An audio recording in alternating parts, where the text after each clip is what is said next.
Well, and we do so our boot camp starts on Thursday night and goes till Sunday at noon.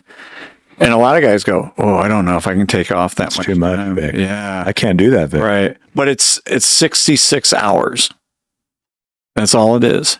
But to get away, like you said, to be still, to be quiet, and one of the things we don't do, we don't break out into small groups.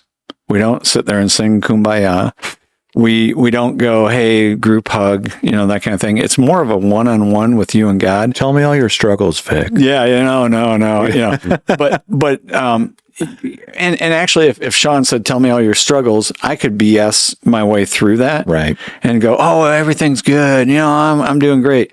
That's your typical Sunday morning answer, right? Exactly. The guy says, how's it going? Yeah. How's it been since last week? I'm blessed. Yeah, God's good. But when you go to a boot camp and we say, okay, Josh, after this session, we're going to take a vow of silence. And we're going to go outside, find a place that you just get away with you and God. And we want you to ask this question or journal this question. You can't BS God. You can BS Sean and Josh, but you can't BS God. And when you start going, all right, Lord, what do you think of me? How do you look at me? What do you think of whatever the question is? And all of a sudden you stop and listen.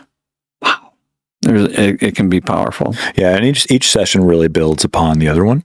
And so it takes you just to a place that, a Sunday morning service doesn't do. I grew up a pastor's kid. I married a pastor's kid.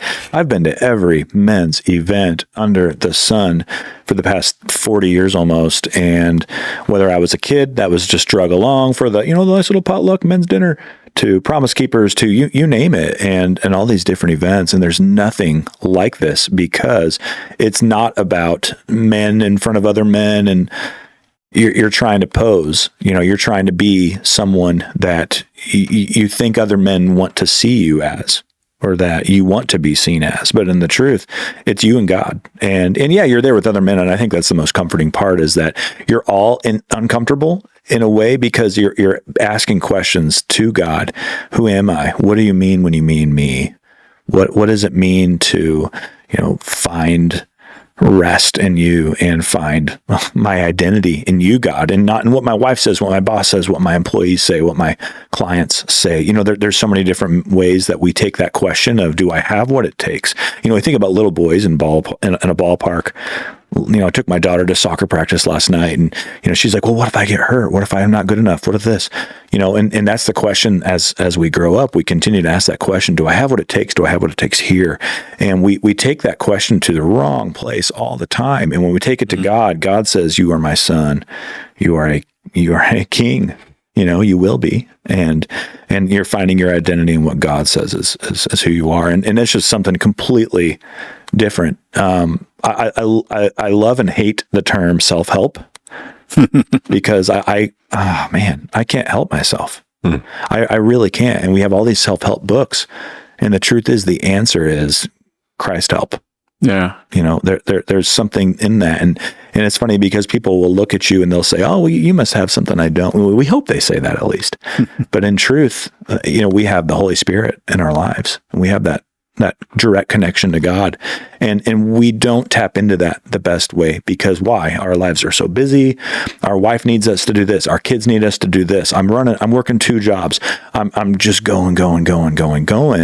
And man, I never take a moment. I take a moment to pray. Maybe I pray to God, but what's a conversation? A conversation's 2 ways. A big part of that is listening. And so that's what this kind of focuses on is, yeah, you talk to God and you pray to God, and you ask some of these questions, but when do guys take a moment for themselves, completely get away? And, oh, it's a retreat. Oh, you're going to go eat steak. Oh, you're going to go see bison, and oh, you're going to go fishing. Yeah, we're going to do those things. Absolutely. I'm going to eat a giant piece of 20-ounce steak. I might do that. But, at the same time, it is completely focused on sending these guys back a different man, a man that God means when he means them. And they get there by self-help, yeah, right? But they get there by the help of the Holy Spirit. And it takes a listening prayer to get there because we really are awful at that in our current society. Awful at listening. Yeah. Hey, thanks for watching this short with us today. And if you like it, check out our full episodes on our channel and website. We'll put those in the links below. And as always, Scott, Like and subscribe, or subscribe and then like, whatever order you want, really. whatever order you like. Yeah. Thanks.